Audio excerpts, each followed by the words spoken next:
कई गांवों पर बाढ़ का खतरा। लोकसभा अध्यक्ष ओम बिरला संसदीय क्षेत्र कोटा बूंदी में हालात की कर रहे हैं समीक्षा। राष्ट्रीय जांच एजेंसी ने टेरर फंडिंग के मामले में जम्मू कश्मीर में कई जगहों पर की छापेमारी। बारामूला, पुलवामा, अनंतनाग, श्रीनगर सहित 40 से ज्यादा जगहों पर छापेमारी जारी।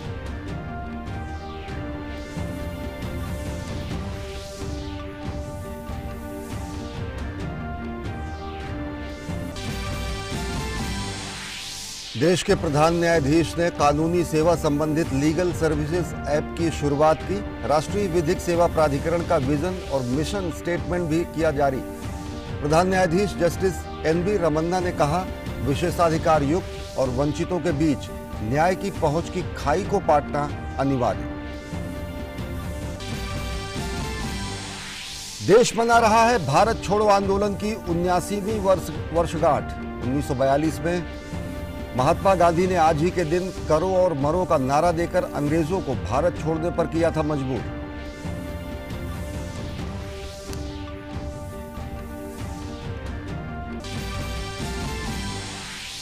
केंद्रीय वित्त मंत्री निर्मला सीतारमण का आंध्र प्रदेश दौरे का दूसरा दिन। वित्त मंत्री ने स्वतंत्रता सेनानी अल्लूरी सीताराम राजू की समाधि पर श्रद्धांजलि अर्पित की।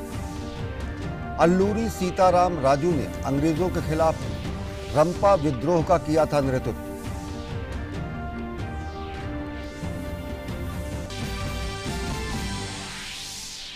और खेलों के महाकुंभ का टोक्यो में आज होगा औपचारिक समापन।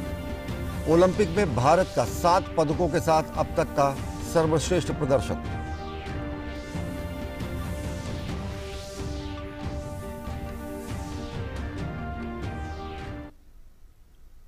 नमस्कार, मैं हूं अश्विनी कुमार मिश्र। देखते हैं खबरों को विस्तार से।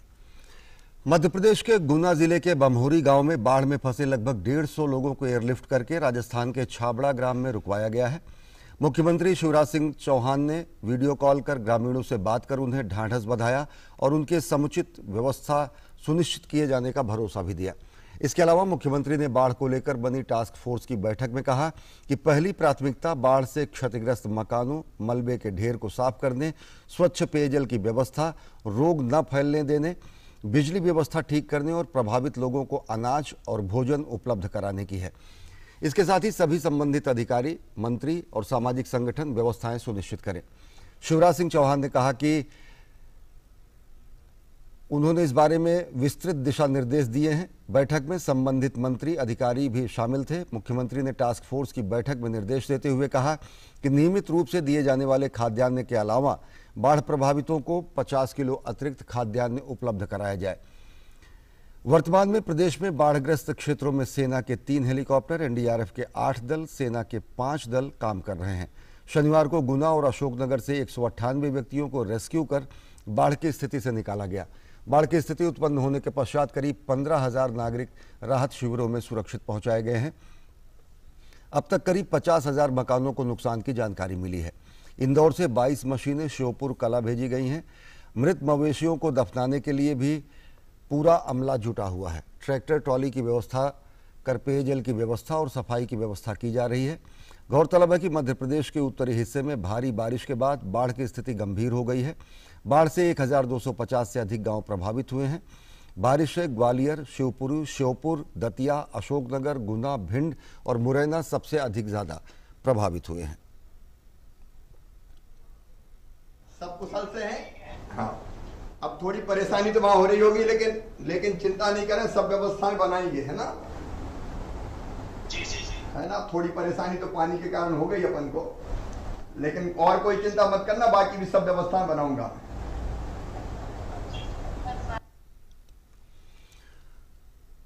राजस्थान में भी बाढ़ की स्थिति गंभीर होने लगी है। धौलपुर में चंबल नदी खतरे के निशान से ऊपर बह रही है और इसकी वजह से नदी किनारे बसे गांव में बाढ़ का खतरा मंडराने लगा है, जबकि हाड़ौती का इलाका अब भी पानी में डूबा हुआ है। इस बीच कोटा से सांसद और लोकसभा अध्यक्ष ओम बिरला ने अपने संसदीय क्षेत्र में बारिश से हुए नुकसान पर अधिकारियों के साथ बैठक की। जिला परिषद सभागार में बैठक के दौरान कोटा और बूंदी के जिलाधिकारियों ने उन्हें कोटा और बूंदी में बारिश से हुए नुकसान के बारे में विस्तार से जानकारी दी। कोटा जिले में पिछले 7 दिनों में हुई बारिश के कारण नदी और नालों का जलस्तर बढ़ गया है। बैठक में ओम बिरला ने अधिकारियों को निर्देश दिए कि वे फसलों को हुए नुकसान और टूटे हुए मकानों का सर्वे कराएं और इसके बाद जल्द से जल्द प्रभावितों को मुआवजा दिलाएं।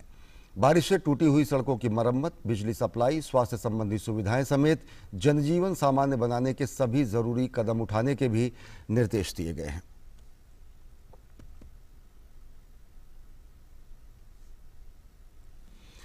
टेरर फंडिंग के मामले में एनआईए आज जम्मू कश्मीर में 40 से अधिक जगहों पर छापेमारी की कार्रवाई कर रही है। सीआरपीएफ के साथ मिलकर एनआईए के अधिकारी तलाशी ले रहे हैं। आज सुबह से डोडा, बडगाम, किश्तवाड़, रामबन, अनंतनाग, गांदरबल, शोपिया, राजौरी समेत कुछ जिलों में तलाशी अभियान चलाया जा रहा है। हाल के दिनों में एनआईए ने 2 अलग अलग मामलों में अलग अलग जगहों पर तलाशी ली थी और कुछ लोगों को गिरफ्तार भी किया था।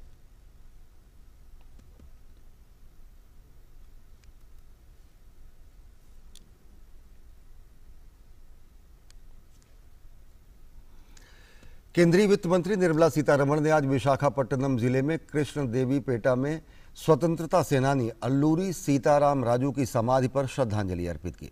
अल्लूरी सीताराम राजू को सबसे अधिक अंग्रेजों के खिलाफ रंपा विद्रोह का नेतृत्व करने के लिए याद किया जाता है, जिसमें उन्होंने अंग्रेजों के खिलाफ विद्रोह करने के लिए विशाखापट्टनम और पूर्वी गोदावरी जिलों के आदिवासी लोगों को संगठित किया था। सशस्त्र क्रांतिकारी बनने से पहले अल्लूरी सीताराम राजू ने असहयोग और सविनय अवज्ञा के गांधीवादी तरीकों का प्रयोग करते हुए 1882 के मद्रास वन अधिनियम के निरसन का प्रयास किया था। उन्होंने आदिवासी आबादी से वन उपयोग के अधिकार को जब्त करने के विरोध में 1922 में रंपा विद्रोह की शुरुआत की थी।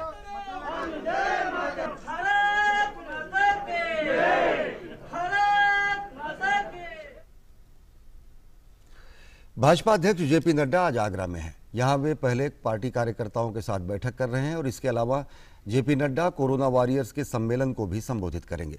दरअसल यूपी में अगले साल होने वाले विधानसभा चुनाव की तैयारियों के सिलसिले में भाजपा अध्यक्ष कल ही लखनऊ पहुंचे थे, जहां उन्होंने पार्टी कार्यकर्ताओं से बैठक की थी।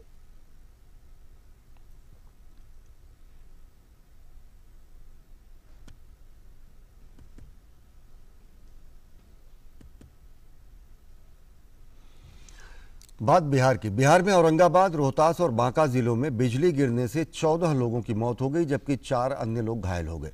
मुख्यमंत्री नीतीश कुमार ने घटना पर दुख जाहिर करते हुए मृतकों के परिजनों को 4-4 लाख रुपए की अनुग्रह राशि देने की घोषणा की है और घायलों के मुफ्त इलाज के निर्देश दिए हैं। इस बीच मौसम विभाग की ओर से चेतावनी जारी की गई है कि बिहार के अलग अलग हिस्सों में अगले 48 घंटे में भारी बारिश और बिजली गिरने की घटनाएं हो सकती हैं। लोगों को सलाह दी गई है कि वे इस प्राकृतिक आपदा की आशंका के समय घरों में ही रहें।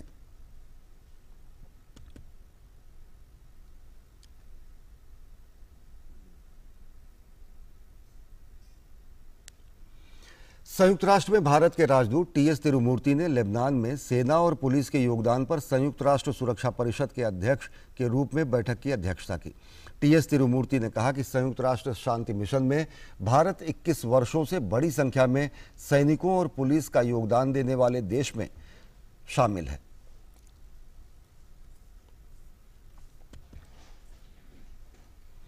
राजधानी दिल्ली में कोरोना के मामलों में कमी होने पर 9 अगस्त से सभी साप्ताहिक बाजार खोले जाएंगे।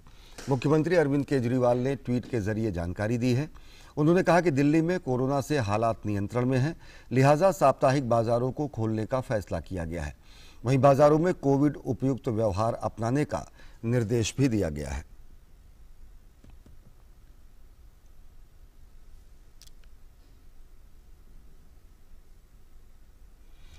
केरल में सरकार ने 11 अगस्त से शॉपिंग मॉल खोलने का फैसला किया है। केरल के मुख्यमंत्री पिनाराई विजयन ने ऐलान करते हुए कहा कि सुबह 7 बजे से रात 9 बजे तक शॉपिंग मॉल सोमवार से शनिवार तक खोले जा सकेंगे। हालांकि इसके लिए कोरोना के नियमों का कड़ाई से पालन किया जाएगा। वहीं केरल में रैपिड रिस्पांस टीम के प्रभावी कामकाज की निगरानी के लिए जिला कलेक्टरों द्वारा विशेष टीमों को तैनात किया जाएगा।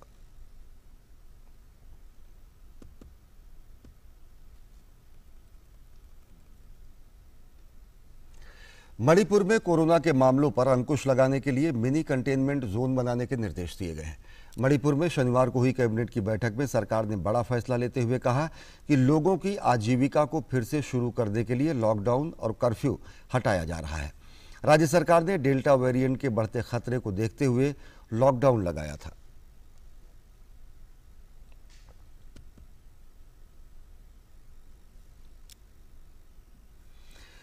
देश में कोरोना के खिलाफ जारी जंग में टीकाकरण अभियान तेज गति से जारी है। देश भर में अब तक 50 करोड़ 68 लाख से अधिक कोविड रोधी टीके लगाए जा चुके हैं। स्वास्थ्य मंत्रालय के अनुसार देश में पिछले 24 घंटे में कोरोना के 55,91,657 वैक्सीन की डोज लगाई गई।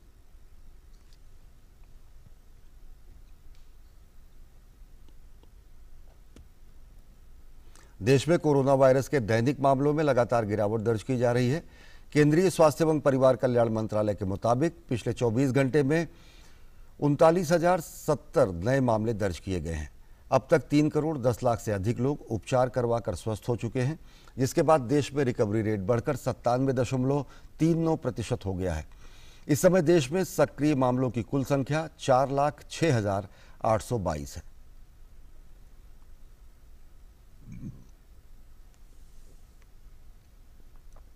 वहीं भारतीय चिकित्सा अनुसंधान परिषद के अनुसार भारत में कुल कोरोना के लिए अब तक 17,22,221 सैंपल टेस्ट किए गए हैं।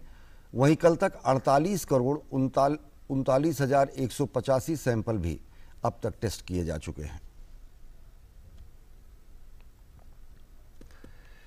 भारत छोड़ो आंदोलन की आज 79वीं वर्षगांठ है। 1942 में आज ही के दिन राष्ट्रपिता महात्मा गांधी ने देश से अंग्रेजों को निकालने के लिए करो या मरो का आह्वान किया था। यह आंदोलन मुंबई में गोवालिया टैंक से शुरू हुआ। प्रत्येक वर्ष ये दिन अगस्त क्रांति दिवस के रूप में मनाया जाता है। संस्कृति मंत्री जी किशन रेड्डी आज इस अवसर पर भारत छोड़ो आंदोलन प्रदर्शनी का उद्घाटन करेंगे।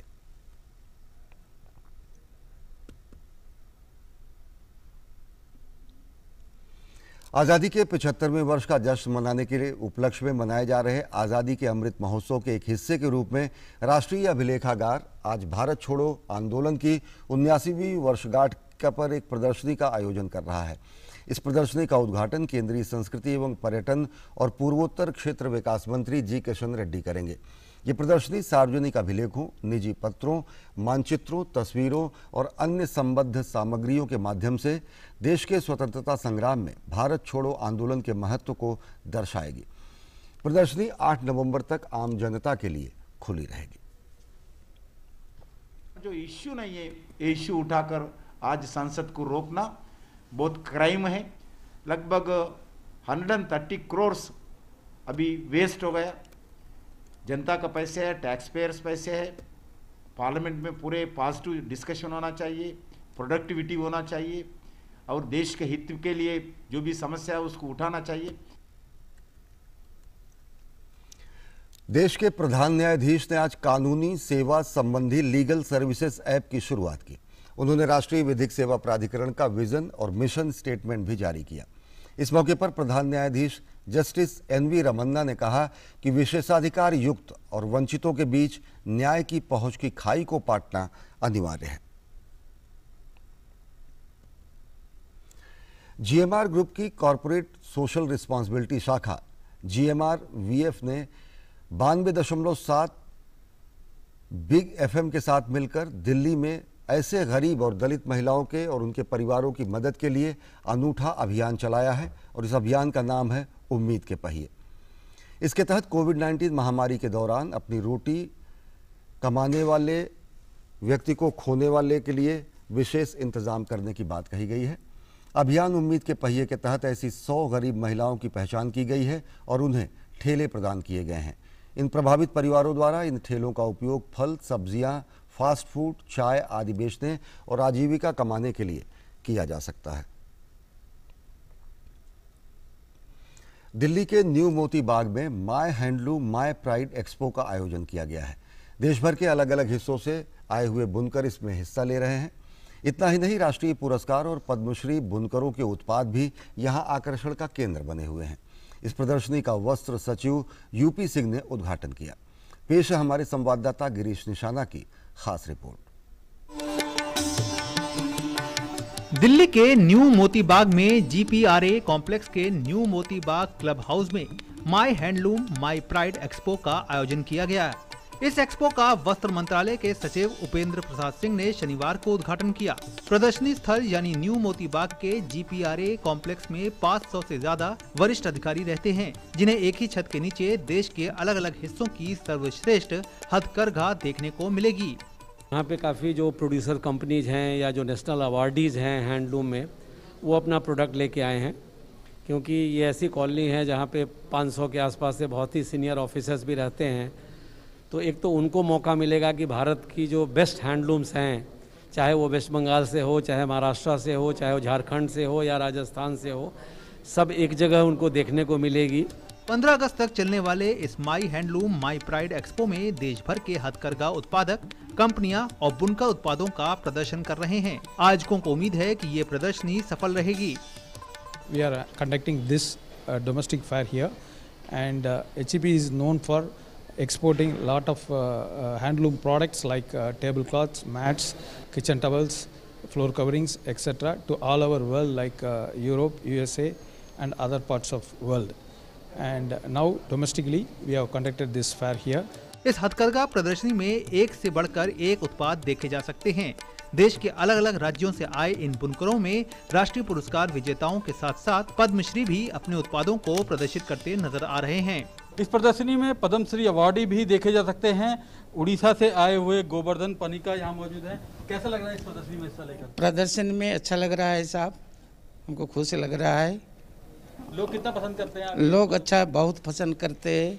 यही हमारा काम देख के भी, हमारा तो हाथ का टोटल हाथ का काम है, नेचुरल डाई का है ये काम। हम बहुत दिन से हम दिल्ली आ रहा है, दिल्ली हम क्राफ्ट म्यूजियम में आते हैं, वहाँ भी काम दिखाते हैं लूम लेके।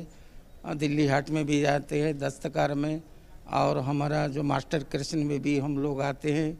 हमारा ये जो नेचुरल डाई का है, टोटल हाथ का काम है, इसीलिए बहुत मैडम लोग पसंद करते हैं। नेशनल अवार्डी मोइनुद्दीन अंसारी भी उत्तर प्रदेश से साड़ियाँ लेकर प्रदर्शनी में पहुँचे हैं।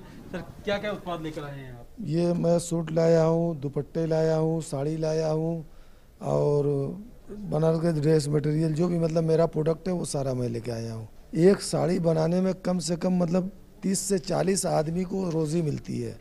डाई वाले को अलग है, जो तान मतलब अलग अलग तरीके से है। कोई मतलब पत्ते का काम करता है, कोई वीविंग करता है, कोई डाई करता है। तो इसी मतलब बनारसी साड़ी की यही एक खासियत है। गौरतलब है कि केंद्र सरकार द्वारा हथकरघा क्षेत्र के सतत विकास को सुनिश्चित करने के लिए विभिन्न प्रयास किए जा रहे हैं, ताकि हथकरघा से जुड़े बुनकरों और श्रमिकों को वित्तीय रूप से सशक्त बनाया जा सके और उनके उत्कृष्ट शिल्प कौशल पर गर्व किया जा सके। बुनकरों में जागरूकता पैदा करने और उनकी बाजार तक पहुंच बढ़ाने के मकसद से ये 15 अगस्त तक प्रदर्शनी आयोजित की गई है। इसमें देश के अलग अलग हिस्सों से 22 स्टॉल लगाए गए हैं, जिसमें नेशनल अवार्डी और पद्मश्री अवार्डी शामिल हैं। कैमरामैन SP दुबे के साथ गिरीश निशाना, DD न्यूज, दिल्ली। और रुक करते हैं अंतर्राष्ट्रीय जगत की तरफ। अमेरिका के उत्तरी कैलिफोर्निया में आग का कहर लगातार बढ़ता जा रहा है। उत्तरी कैलिफोर्निया में 13 जुलाई को लगी डिक्सी आग इस साल की अब तक की सबसे बड़ी जंगल की आग बन गई है। दमकल विभाग के अनुसार आग के कारण 4 लाख एकड़ क्षेत्र से अधिक वन क्षेत्र जलकर खाक हो गया है। आग के कारण लोगों को सुरक्षित स्थानों पर पहुंचाया जा रहा है।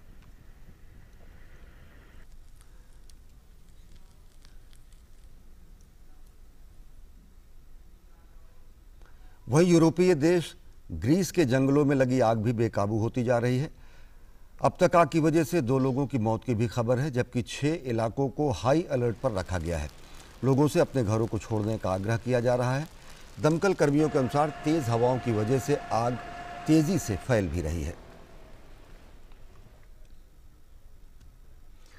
अफगानिस्तान की एयरफोर्स की ओर से की गई एयर स्ट्राइक में 54 तालिबान आतंकवादी मारे गए हैं। वहीं एयर स्ट्राइक में 23 लोग घायल भी हुए हैं। अफगानिस्तान के रक्षा मंत्रालय ने कहा है कि हवाई हमले में भारी मात्रा में विस्फोटक सामग्री को भी नष्ट कर दिया गया है।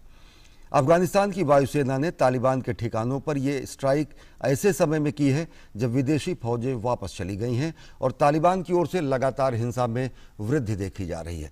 तालिबान ने अफगान बलों और नागरिकों पर लगातार हमले जारी रखे हैं। ऐसे में अब अफगान वायुसेना ने मोर्चा संभाल लिया है। पिछले कुछ हफ्तों में तालिबान ने देश के पूर्वोत्तर प्रांत तखर सहित अफगानिस्तान के कई जिलों पर कब्जा कर लिया है।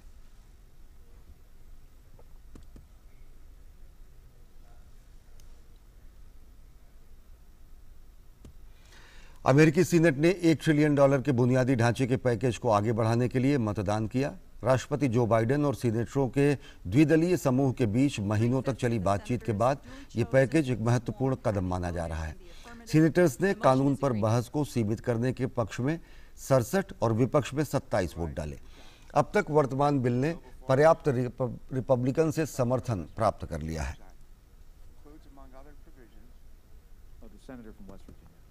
Is this bill perfect? No. No compromise legislation ever is. But it will make a big difference in modernizing our country's infrastructure. On this vote, the yeas are 67, the nays... और खेलों के महाकुंभ टोक्यो ओलंपिक का आज समापन समारोह है। समापन समारोह से पहले ओलंपिक में कुछ प्रतियोगिताओं के फाइनल मैचों का आज आयोजन हो रहा है। भारतीय समयानुसार शाम 4:30 बजे समापन समारोह शुरू होगा। समापन समारोह के दौरान तिरंगे के साथ पहलवान बजरंग पुनिया भारतीय दल का नेतृत्व करेंगे। आज भारत का कोई मुकाबला नहीं है। इसके बाद टोक्यो में अब 24 अगस्त से लेकर 5 सितंबर के बीच पैरालंपिक प्रतियोगिताओं का आयोजन होना है।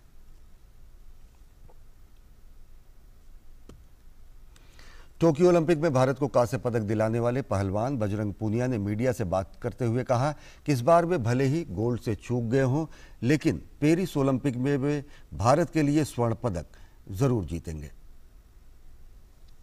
अभी 3 साल बचे हैं, क्योंकि मेरे को अभी इंजरी हो गई थी 1-1.5 महीने पहले टूर्नामेंट में, तो वो परफॉर्मेंस मैं नहीं कर पाया। 20-25 दिन में मैच से बिल्कुल दूर रहा। तो एक खिलाड़ी के लिए एक दिन की मेहनत भी काफ़ी मायने रखती है इतने बड़े टूर्नामेंट के पास में। तो वो चीज़ें, वो कमी मेरे को देखने को मिली अपने, जो मैं ट्रेनिंग नहीं कर पाया उसमें। और अभी 3 साल बचे हैं, तो बहुत कम समय है। उसके बीच में कॉमनवेल्थ गेम्स, एशियन गेम्स है, तो मैं बहुत ज़्यादा मेहनत करूँगा उस चीज़ के लिए। और देशवासियों को दोबारा से पेरिस में दोबारा से खुशी का मौका देने की पूरी कोशिश करूँगा कि मैं उस टाइम गोल्ड के साथ देशवासियों को खुशी दूँ। हिंदी समाचारों के इस बुलेटिन में फिलहाल इतना ही। देश और दुनिया की ताज़ा तरीन खबरों के लिए देखते रहिए DD न्यूज़। नमस्कार।